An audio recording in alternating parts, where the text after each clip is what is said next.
পরবর্তীতে পাকিস্তানি হানাদার বাহিনী এবং এদেশে তাদের দূষরদের অত্যাচারের মাত্রা যখন চরম আকার ধারণ করে, তখন তিনি বাধ্য হয়ে ভারতে যেতে হয়েছিল।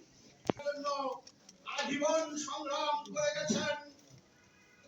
মেহনতি মানুষের রাজত্ব প্রতিষ্ঠা করার জন্য সমস্ত অন্যায়, অত্যাচার, ঘুষখোর, মুনাফাখোর এদের বিরুদ্ধে তিনি তীব্র আন্দোলন গড়ে তুলেছিলেন। এই ব্যবস্থা যদি আমরা প্রবর্তন করতে না পারি, তাহলে মৌলানা ভাসানীর স্মৃতির প্রতি প্রকৃত শ্রদ্ধা জানানো হবে বলে আমি মনে করি না। দুইটি ভাগে বিভক্ত হয়ে পড়েছে। একদিকে জাতীয়তাবাদী দল বিএনপি, জামাতের নেতৃত্বে কিছু দল আলোচনা অংশগ্রহণ করছে।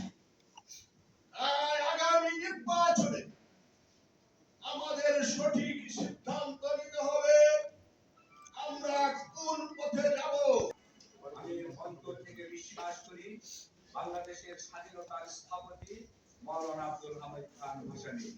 তিনি 1957 সালে কাকমারিতে পাকিস্তানিদের বিরুদ্ধে ওয়ালাইকুম আসসালাম বলে মূলত স্বাধীনতার পথ শুরু করেছিলেন।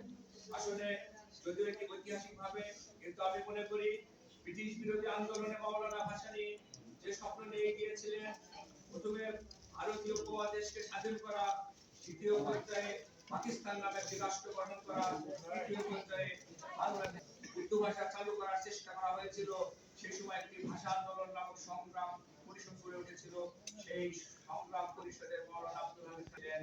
শুধু এখানেই শেষ নয়, তারপরে কাকমারি আসলো, তারপরে এই বাংলাদেশ স্বাধীনতা ঘোষণা করা হলো।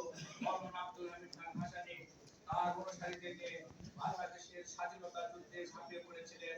তারপরে যে মুজিবনগর বা অন্তর্বর্তী সরকার হয়েছিল, সেই সময় যুদ্ধকালীন সরকার, সেই সরকারের কার্যক্রম যখন বিশ্বব্যাপী স্বীকৃতি পাচ্ছিল না, তখন ইন্ডিয়ার সেই আলোচনার মাধ্যমে একটি উপদেষ্টা পরিষদের মিটিং হয়েছিল। সেই মিটিং থেকে সিদ্ধান্ত হয়েছিল মাওলানা আব্দুল হামিদ খান ভাসানী গোটা পৃথিবীর বিভিন্ন বড় বড় ছোট ছোট সকল রাষ্ট্রের কাছে বাংলাদেশের স্বাধীনতা স্বীকৃতির জন্য পত্র পাঠাবে।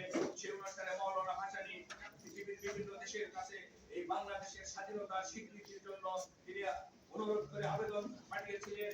তার আবেদনের ভিত্তিতে অনেকগুলো রাষ্ট্র বাংলাদেশকে তখন স্বীকৃতি দিয়েছিল স্বাধীন রাষ্ট্র হিসাবে। প্রিয় সাথী ও বন্ধুগণ, এখানে শেষ নয়।